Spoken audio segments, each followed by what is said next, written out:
Welcome to AARP, Arizona Hispanic Connection. Educate. Celebrate. Connect.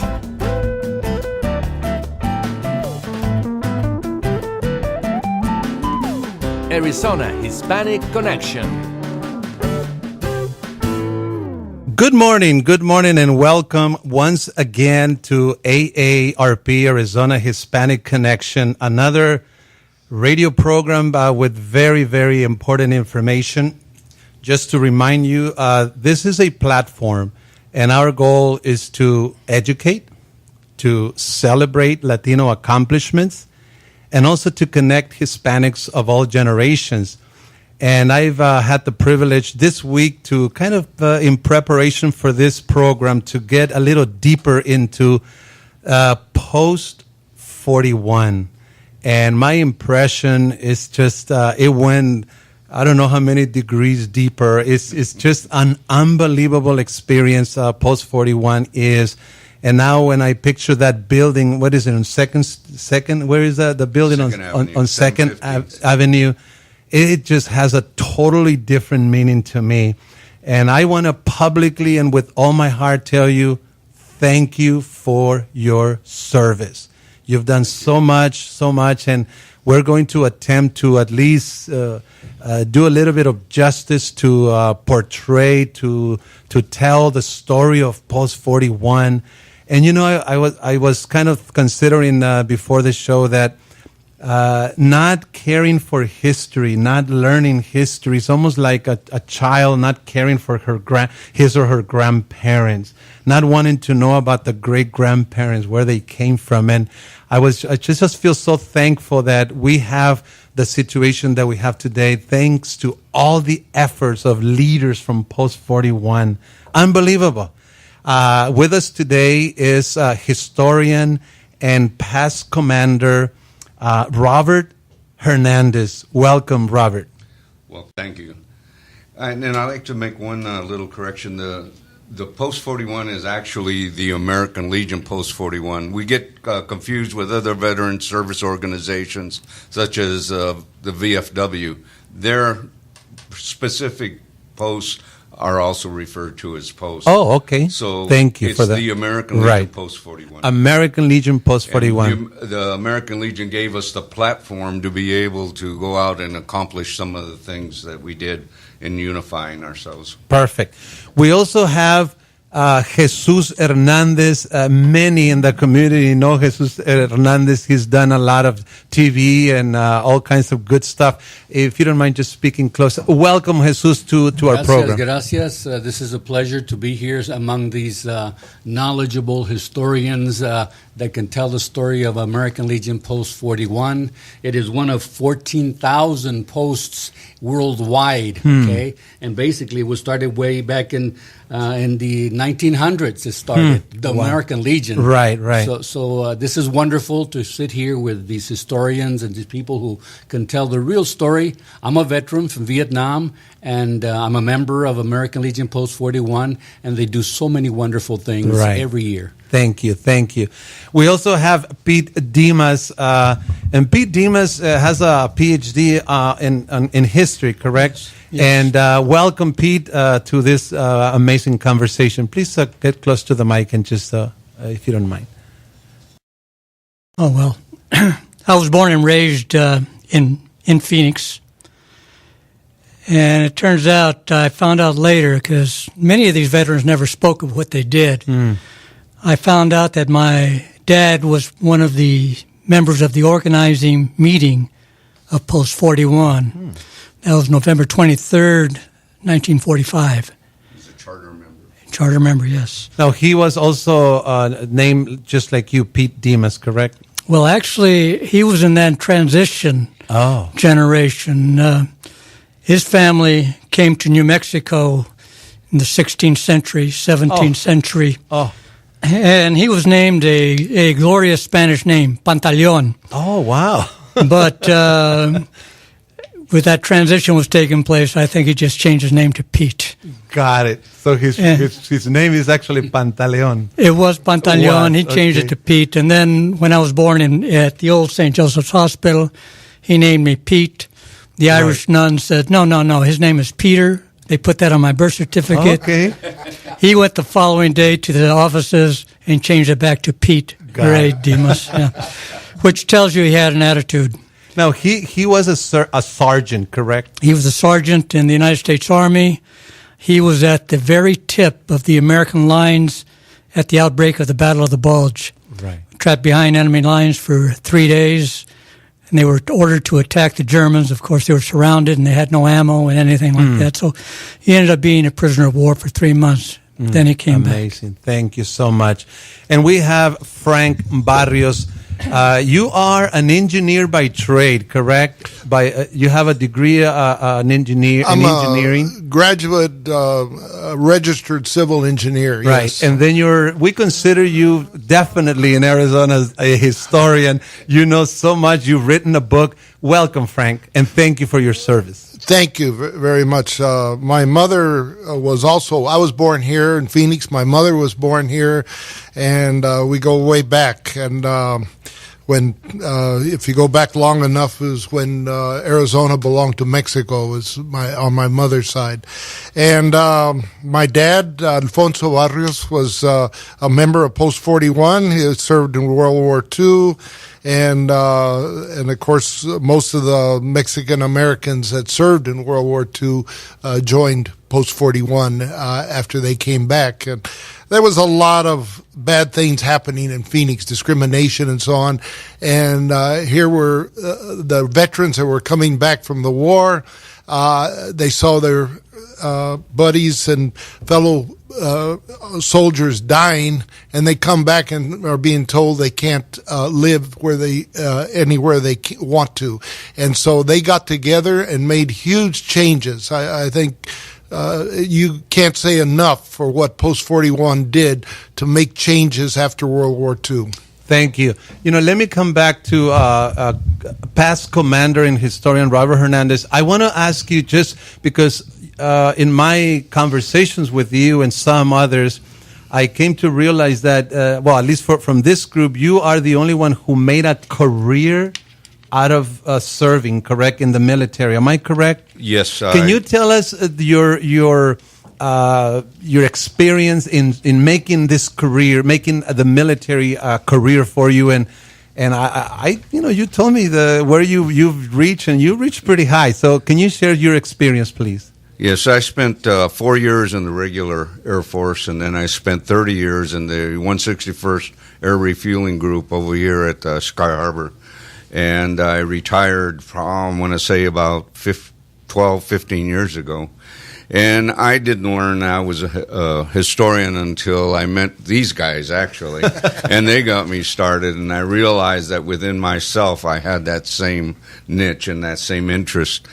But yes, when I grew up, and I grew up in the barrio, you asked me about where I learned about Post 41. Well, I grew up in Post 41. Right. I was born at what was St. Monica's Hospital, which is now Memorial Hospital, down the street from the post. I was baptized by Adam Diaz. He's my tío and my nino. Wow. At St. Anthony's, which is down the street from the Amazing. Post 41. And Right. I graduated from Lowell High School, which is at the end of 2nd Avenue.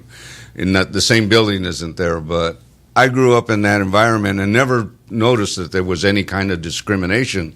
That's just the way it was. Right. We were not allowed north of Van Buren. I even had buddies that would cross Van Buren, and they'd be stopped by the police and asked, "What are you doing on the side?"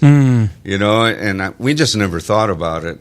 And it wasn't until I went into the military, and we'd be, a group of Mexicanos would get together and we start speaking our language, and they go, no. This is the United States. You speak English. Uh-huh. So then that's when I started getting a taste of, I guess we're different, and I started to learn a lot more in the military. But I think I mentioned to you, and talking to a lot of the veterans at Post 41 and all, when we were overseas, when the guys were side by side, everyone was colorblind. You know, and once we returned, that color blindness seemed to have gone away. Wow. We went right back to our own little areas and expected to live the way we'd always lived.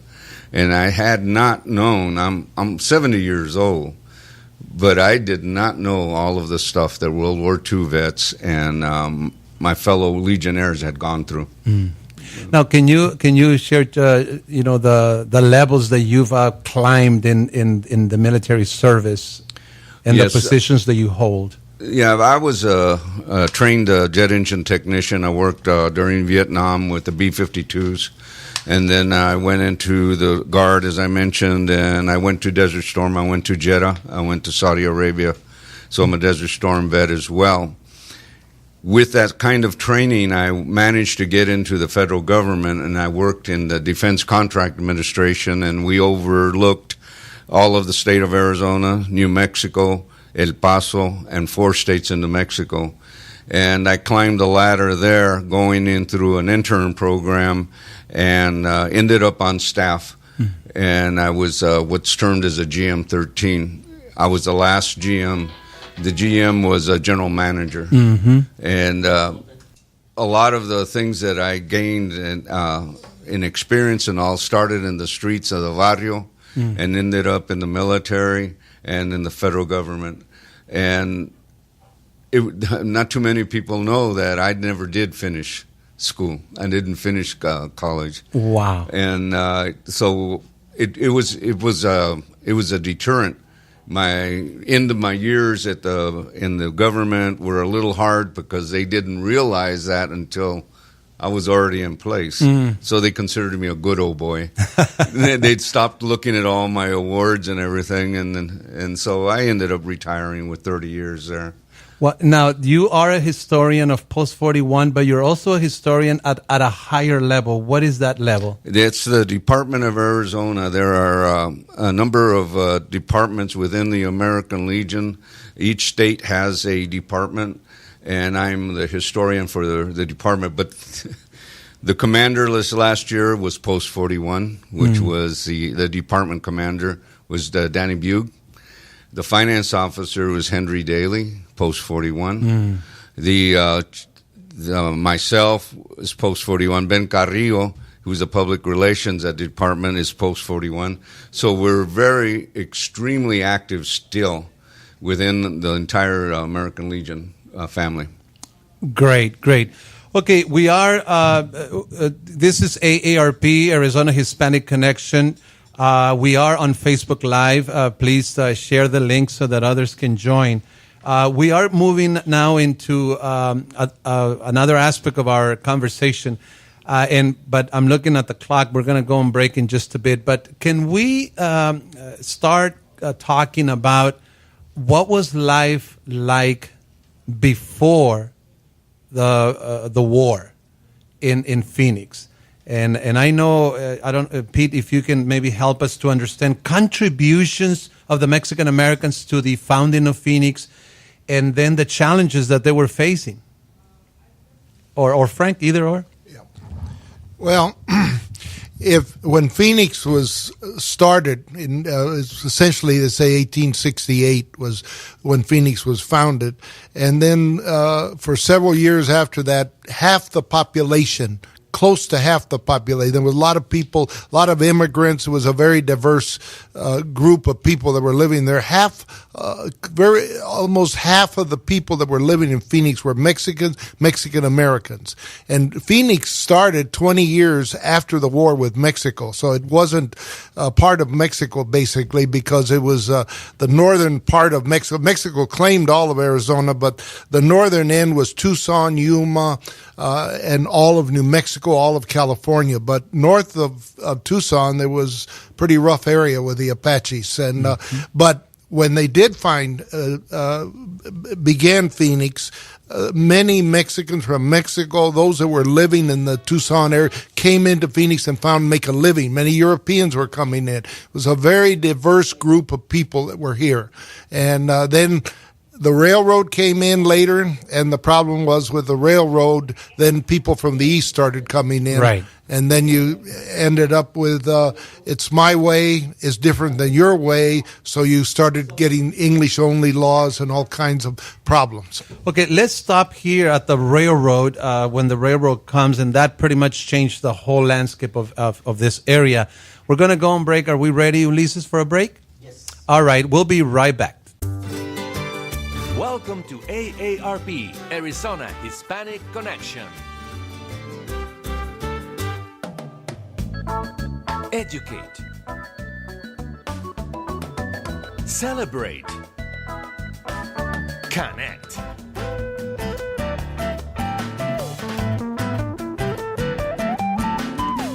Arizona Hispanic Connection. Thank you for staying with us. This is AARP, Arizona Hispanic Connection. We are having a marvelous conversation about Post 41, American Legion Post 41. And just to pick up on the conversation and to, because of time, can we continue talking about, in the founding of Phoenix, there are several happenings that changed, made considerable changes in the landscape in Phoenix.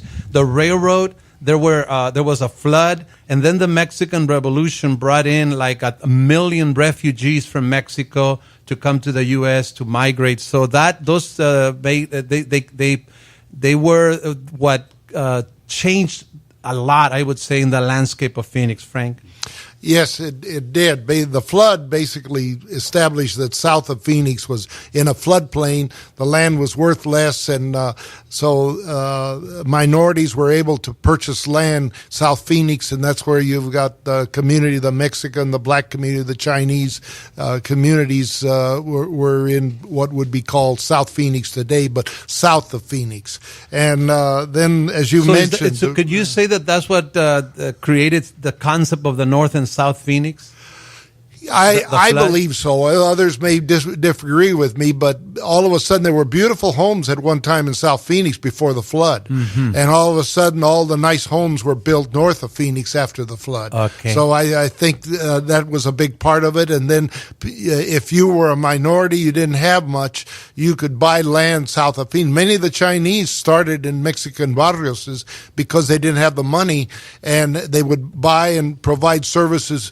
I always remember they interviewed a Chinese man from China, and they said, what was the biggest surprise you ever had coming to the United States? He said, the first language I had to learn in the United States was Spanish, not English. We can't forget that one of the major forms of growth in Phoenix was real estate speculation. That's the major force that goes across the country. And so when you have this land more desirable north of Van Buren, that's where people wanted to grow. Okay, and there was a fellow by the name of Dwight Hurd who came. He wanted to develop land, but the established real estate agencies didn't want him in, so they kind of kept him out of the area north of Van Buren. But one of the things I wanted to say is that while we have this growth taking place, there was a continuation of the movement north from Sonora, Sonorenses. Now, these Sonorenses were miners, ranchers, farmers.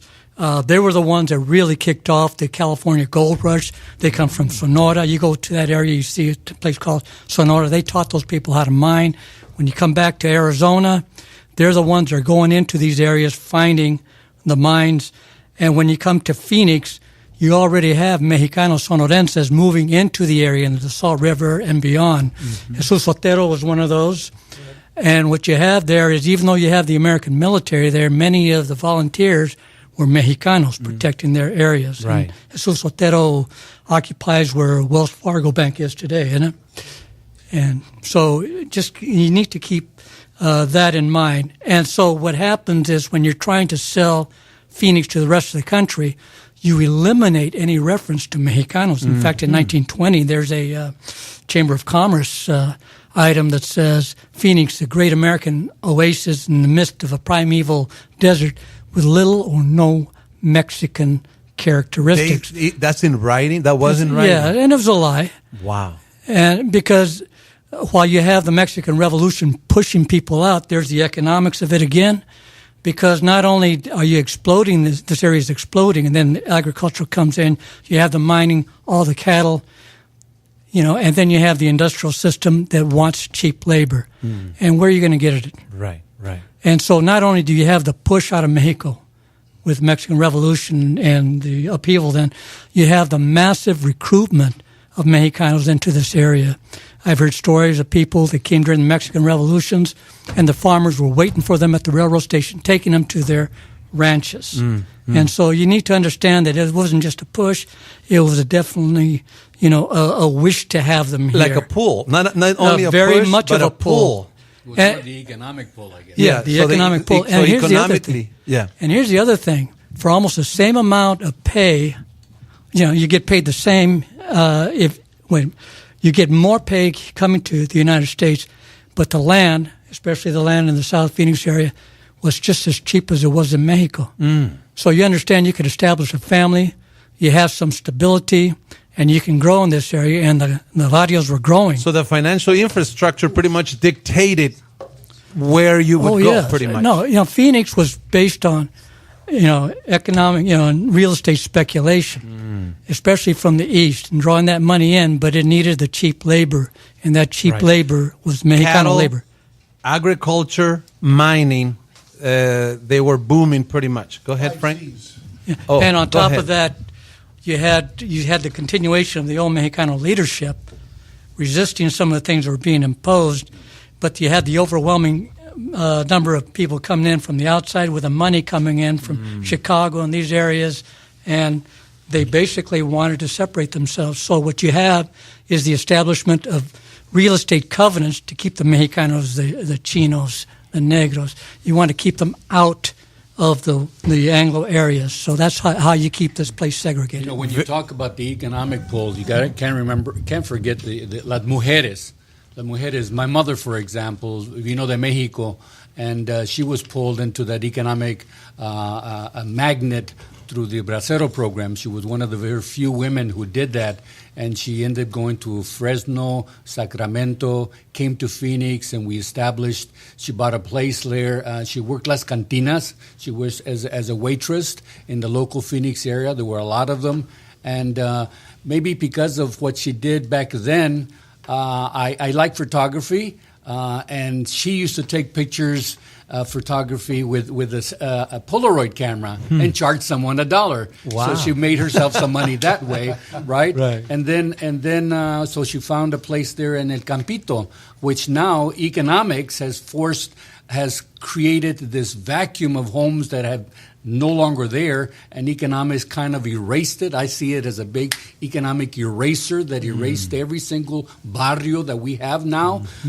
Why? Well, it goes back to the historical perspective back then that they didn't want us there. They didn't want Latinos there. Now they're gone from that area, scattered throughout the valley, but those communities that were rich with culture, familias, economic empowerment, people working, they're now erased. They were erased by the city of Phoenix. And that's kind of I call it the big land fraud, because they took it away, and now all there is gravel. They don't understand or know what they want to do with that land, because originally they wanted to have more commerce, but they haven't been able to develop that.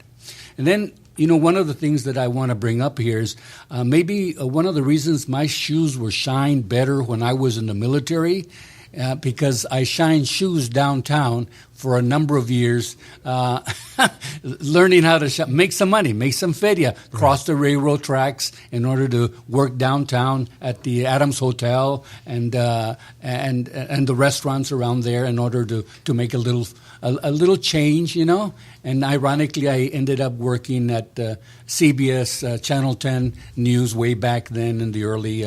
Myself, Carlos Jurado, and others were among the very firsts in broadcasting in this area, which I love doing because I get to meet individuals like these on the panel here to talk about the history and the vibrancy that has existed in our community, the contributions of our veteranos economically, professionally. I mean, these are all veterans and individuals who are giving back, and we don't talk a lot about that, how the veterans have helped to build a foundation, economic foundation, because of their integrity, because of their loyalty, because of the fact that they understand what being disciplined, being dedicated to a project, that's what veterans produce. And the American Legion Post 41, every month, every week, every year, they give away, they help in terms of volunteer hours and helping students get scholarships. So the American Legion Post 41 membership and the history that these gentlemen are pointing out is fabulous for this city. Wow. Go ahead, Frank. I just got to add a little bit about the present. We're talking about history, but I recently went to an agribusiness council meeting, and the farmers were talking about the crisis they're in because they can't get any workers. And you might want to say nothing much has changed. They talked about there's nobody in the United States that they can get to work on the fields. They even raised the salary. They still can't get people out there. They need Mexican labor. They were talking about a crisis in agriculture, and they even talked about robots. I don't know how you get robots to pick tomatoes, Sandias. but maybe. But Make the tomatoes very hard. there you go. but again, there's so much false information that's out there. You got to look at your history, and you repeat it over and over again. And even though the barrio areas are gone primarily today, they were a vibrant part of this community. And I always look at Arizona, Mexican barrio areas where just, if you lived there, you were like living in Sonora. Because very little, the culture, the language, everything was the same. You go to New Mexico, they called them manitos because it was completely different. Mm-hmm. You went to California, they called them pochos. But in Arizona, Sonora and Arizona, it was like there was no fence there. They basically were the same. The Mexican Americans living in those barrios came out of Sonora, and the cultures were very, very similar, except I think the younger kids were learning English, which today, many of the historians that are here today are that generation. Right. So 1910, 1 million Mexicans, refugees came due to the Mexican Revolution. That boosted the number of Mexicans in this area. We already covered the concept of north of Van Buren. You just don't go north of Van Buren. Shoe shining. I'm going to bring the name Ray Martinez. Ray Martinez used to be a boxer, correct? And he would teach other kids to box, and I learned that he used to go to the Biltmore and box, and they would throw in quarters to the ring, and that's how they would make money. Can you imagine what you had to go through, and then to be where you're at today, and to lay the foundation for the Mexican American, Latinos, Hispanics? It is just amazing. Well, those boxers also had to choose who was going to lose. Oh, okay. Because they were there for the entertainment. But when you talk about Ray Martinez, there's something else that you should understand about this man. I mean, he was a Navy veteran, so was I. So there's another good thing for him. But one of the things that Ray Martinez did, he used to work for the Madison Street Settlement House, which later became the Golden Gate Settlement House. Mm-hmm. That was on 9th Street in Madison. And they used to hold dances on the weekends. And I interviewed Rudy Domenzain, and he told me this, what gave me, the light went on. Because I used to wonder, how come all these veteranos get together after World War II with a sense of purpose? Well, you see, what Rudy told me is that the guys from the Avenidas, the west side, and the guys from Las Calles, the east side, didn't like the girls from the Las Calles dating guys from Las Avenidas, Mm-hmm. It was just the old barrio thing, But neutral ground, was there on the weekends at the Madison Street or Madison Park, where Ray Martinez was the guy in charge of these events. So when you understand that, and you understand all these Chicanos, they used to call themselves, going to war, facing the same thing, understanding organization, and coming back, they already had a connection beyond knowing that vato over there came from Las Nueve, you see. Yeah.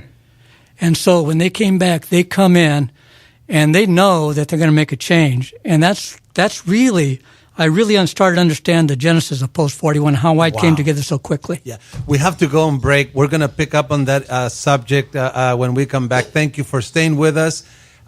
This is AARP, Arizona Hispanic Connection. We'll be right back.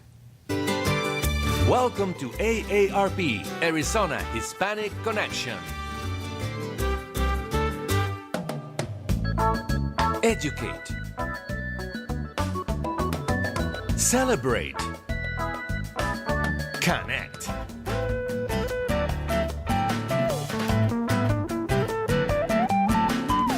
Arizona Hispanic Connection. Thank you. Thank you for staying with us. This is AARP, Arizona Hispanic Connection. We are talking about an amazing experience of American Legion Post 41. And I don't want to waste any time. Let's go back to the subject. So this group of young people, even before they went to war, they were already going through a lot. They were learning a lot through the unions. They kind of grew up in that sphere of organizing and so when they went to war and they came back, it was more of a natural thing. But now they had an amazing experience. So let me shape the conversation in this way. What do you believe? Well, I shouldn't say what do you believe. What actually was a motivating factor for that generation to decide to go risk their lives to literally to fight for this country?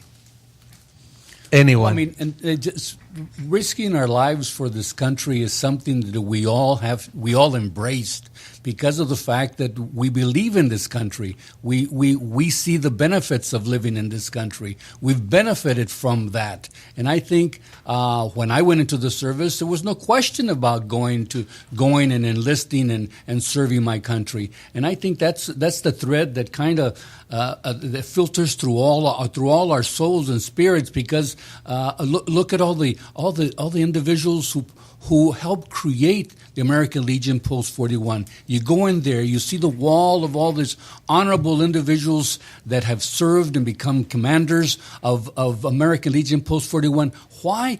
Well, they didn't have to do that because this is a lot of work to manage a business, because that's what they created, a business to honor our veterans. And it is that honor for country to serve, even though there are risks and many paid the price. In Vietnam, 50,000 died, and many of them were Latinos that were put in the front lines. But again, we are Americans. And as Americans, I believe in a way, that we should serve our country and defend the freedoms that we have. Because in other countries, you could sit down and have this discussion about the past, the present, or the future and criticize individuals. So we are here because of that. I would add to that, all Mexican Americans were very patriotic. They love this country. They go out to war. They come back. They love the country. Many gave their lives for it, and then they come back and told, but you can't live here because you're a Mexican. You can't eat here because you're a Mexican. I'm not going to give you a job because you're a Mexican. And yet they have as much patriotism as anybody else out there, but are being told that conflict is what engulfed Post 41. These veterans then came together and they said, you know what, we're going to change things. And that's exactly what they did. There wasn't a place for them to go to when they came back. So they were looking for where can I go and be with my friends and my, where can I go? And they couldn't find one. So then that's when they decided to, let's purchase some land by Friendly House over there, purchase some land and create this facility for them. Actually, the veterans came back to organize, join the post. They tried to join Post 1. Correct. And Post the only 1, one they allowed to join Post 1 was Silvestre Herrera. I remember interviewing him, and I said, are you a member of Post 41? He says, no, I'm a member of Post 1. He said, but I'm always at Post 41. That's where all my friends are. Right. As a matter of fact, Ray Martinez and Lencho Orton were members of Post 1. Okay? There had been, and I've spoken to a number of people that have the impression that we gathered ourselves, the Mexicanos, because we were not allowed to join a post. That's not true. I have a picture that's at the Hayden Library of Ray Martinez, who was in the Drum and Bugle Corps, and he's by a big old drum, and it says Post 1. You know, they transferred in, and they held the first meeting, of which I have the minutes, thanks to Dr. Pete here, of that meeting. And at that meeting, they agreed to have, I think it was Carlos Ontiveros as their first commander. Okay, then they were meeting at Fuentes' restaurant, La Poblanita. La Poblanita, yeah. And that's when they decided, well, where are we going to go? And I've seen a paper written by Christine Marin that had indicated that they interviewed Ray as well, and he had said that, you know, they weren't totally familiar with all of the American Legion programs and all, but they were going to find a foundation on which they could stand on their own and hit the primary issues faced with Mexicanos. And at that time, the first issue was the beach swimming pool in Lula. Let me see if I'm getting this right. So when they come back, they join Post 1.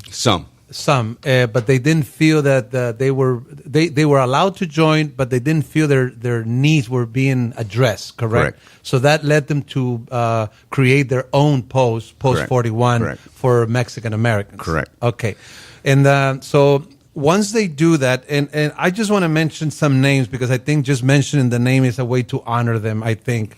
I have Ray Martinez, which we already talked, Joe Torres, Pete Dimas Sr. would be, and obviously Dr. Dimas here, Steve Sosoya. He said, Sosaya, pardon. It says that he was sick when the draft came, but he somehow got well and he joined. Yeah, he was already in the Army in the Bushmasters, but he was in the hospital. And they had to, there was like a quota, and they left the quota so that Mexicans were allowed to join, because at some point they were not even allowed to join the armed forces. Let's see. So let's move on, since you already did. They fought together. You left out one Pipas. Frank Pipas when he was right there with Ray Martinez when they began Post 41. So could we say that Ray Martinez and Pipa Fuentes were the two gentlemen that were very instrumental in starting Post 41? How about Barry Goldwater? Did he play a part in that? He was buddies with all these guys. You need to understand. Buddies. Okay. Well, drinking and everything else, because he used to hang around with a lot of Chicanos before the war. As a matter of fact, the founding meeting, Barry Goldwater was there. And you look at it and say, yes, he was buddies, but, you know, Barry Goldwater always had his eye on politics. And you need to understand that his ancestors were Jewish. And one of the things that he was concerned about would Arizona elect Jewish people to office. Mm-hmm. And sometimes I look at things and I say, well, Barry had a pretty good agenda because he knew these Chicanos were going to vote in a block. He supported the establishment of Post 41. He also supported them financially by drinking up a lot of booze there at Post 41. And kept it alive. And so he looked for their support, and he became city councilman, and his career went on there. But also understanding that Adam Diaz was a member of Post 41. And Adam Diaz was the first Phoenix City Council person of Mexican descent. And you had Frank Benitez, and you go down the line, you see all these Post 41 members that become city council members and part of the political structure. Yeah. When you mentioned Silvestre Herrera, I have to bring a little footnote here. When I was in the 8th grade, Silvestre Herrera handed me my 8th grade diploma. Mm-hmm. That was he was a wonderful man, and he did wonderful things. And I think on that footnote, and I think everyone here can touch on it, Latinos have been among those who receive more honor awards for Medal of Honors and other medals for their service. Their fearless efforts to fight for the cause.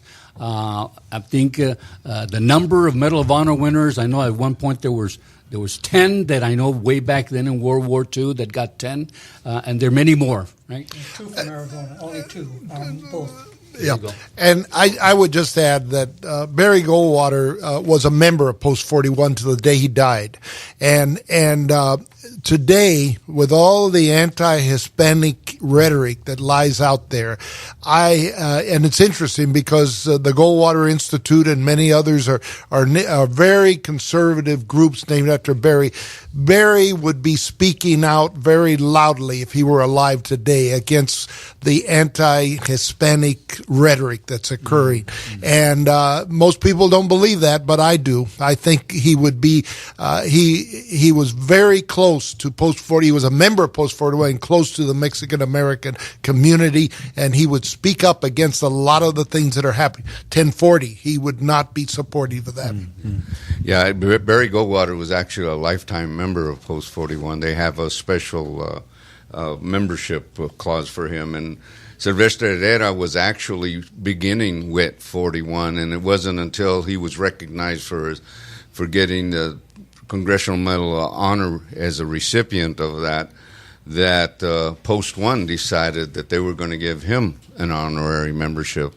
But I went to high school with his son, Bobby Herrera, and we talked a lot about all that.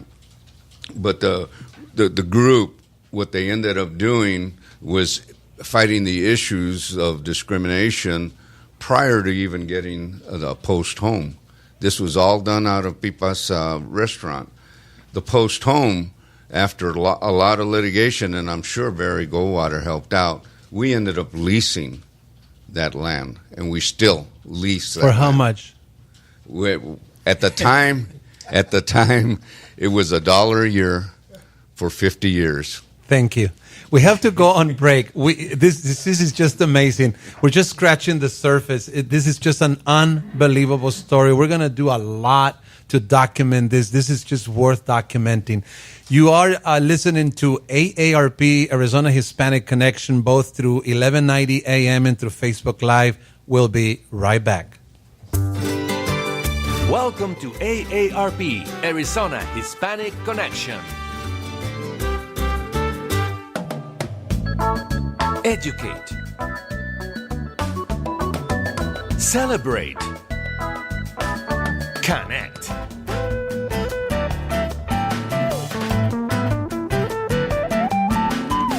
Arizona Hispanic Connection. Thank you. Thank you for staying with us. This is AARP, Arizona Hispanic Connection, and we have to go right into the subject. This is too good, and we don't want to waste any time. So post-war era, they come back. They face the GI Bill was something very, very critical in as a result of the Second World War. There were benefits for education, benefits for housing, and some, I believe, medical coverage.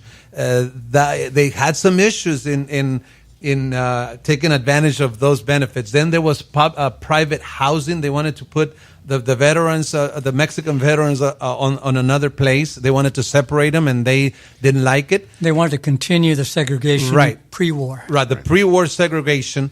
And then even public housing, they didn't want to sell land to Mexicans. You know, you couldn't go north of Van Buren, and then they wouldn't sell you to buy south of Van Buren. So it was very, very tough. And then the Tolleson, there was a desegregation effort there that was that some veterans were involved, even Cesar Chavez. So let's take it away in the post-war era efforts by Post-41 and others. Okay, yeah, you mentioned the GI Bill. The GI Bill was actually authored by the American Legion back in 1919. I think it was later on.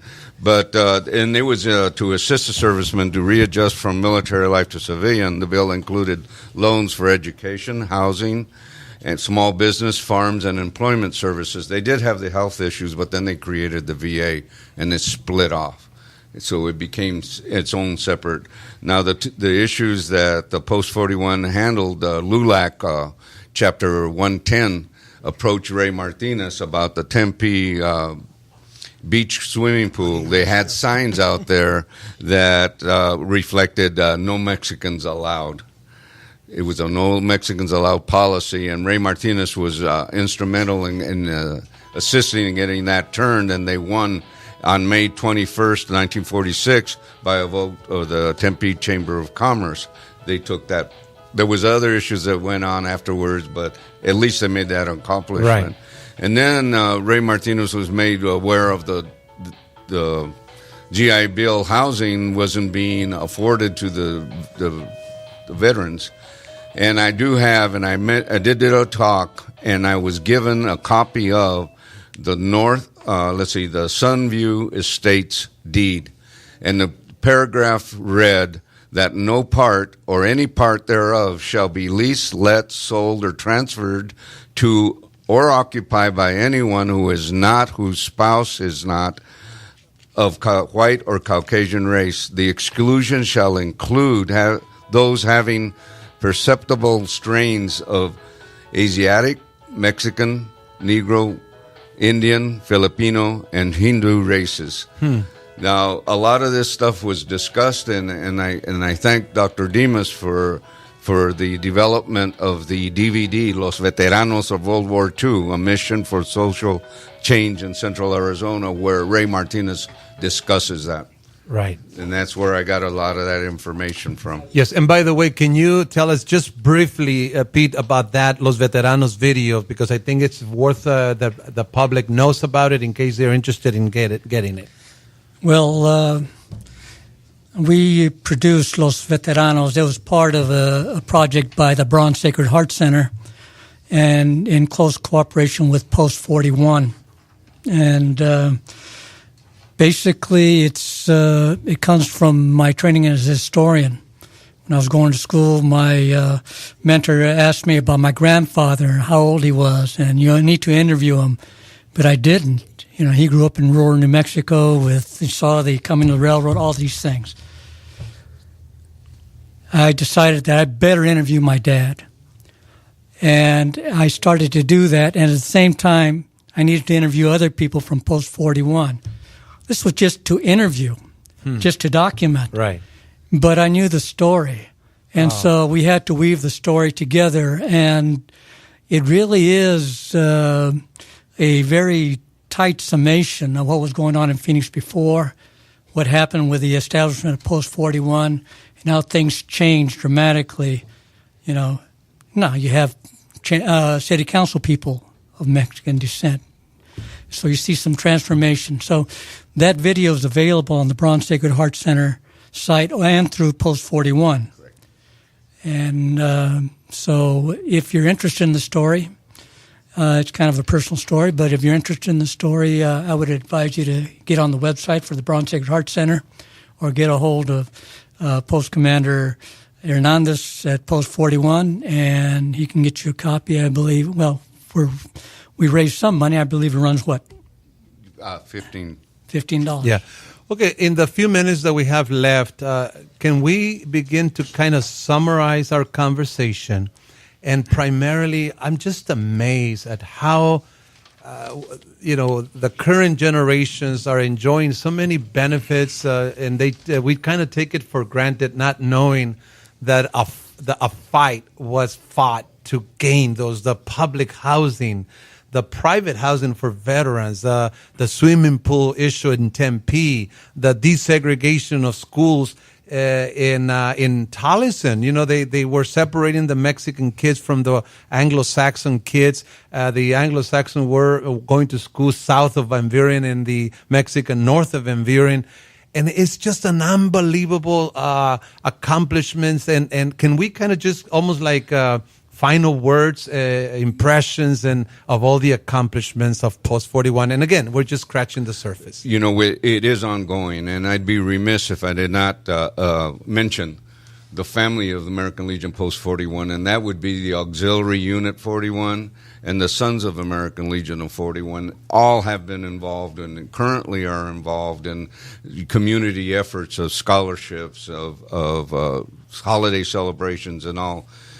We took everything that our forefathers established for us and now turned around. I mentioned earlier that Ray Martinez had been quoted about saying they didn't really know much about the American Legion programs. They had bigger issues to handle, and they did successfully. Right. And so now it gave us the opportunity to go forward.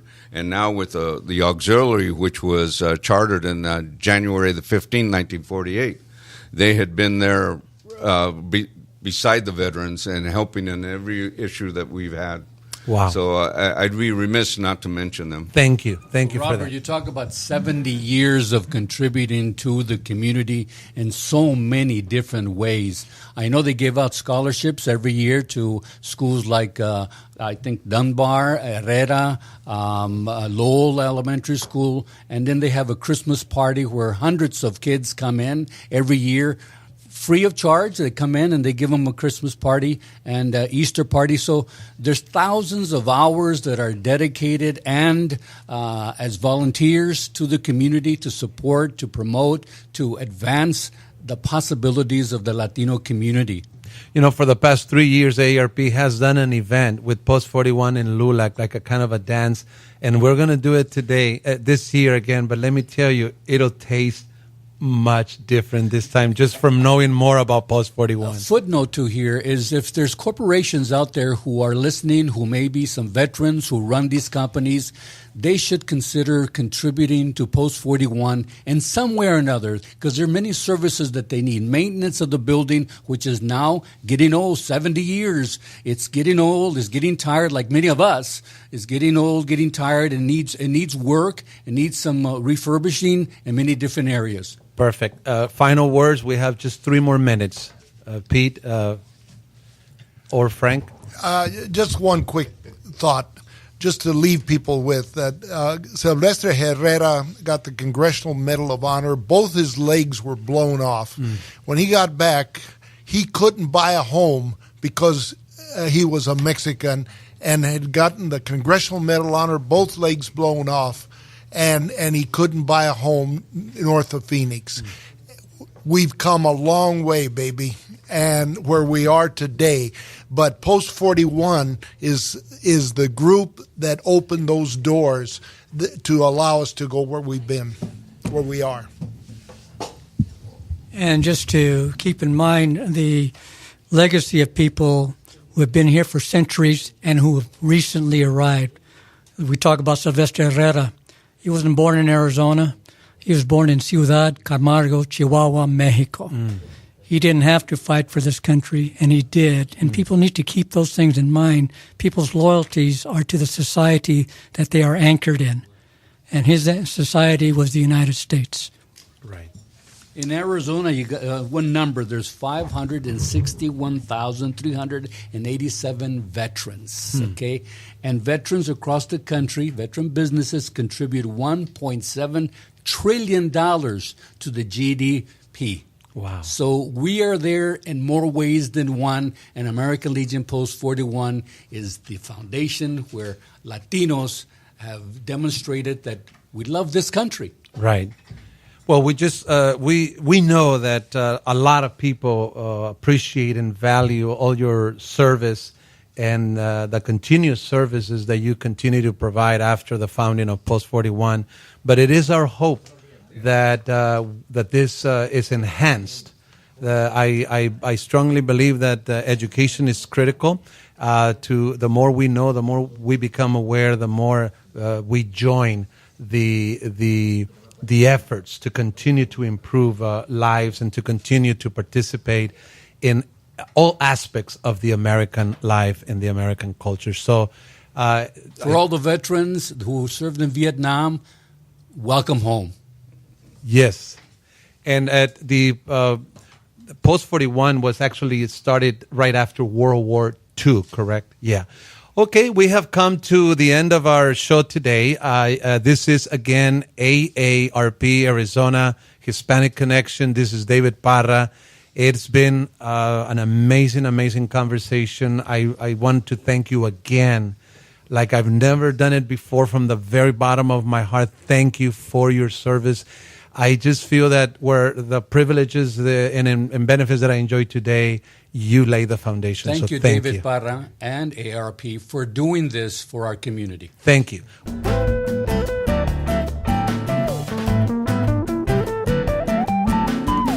Arizona Hispanic Connection.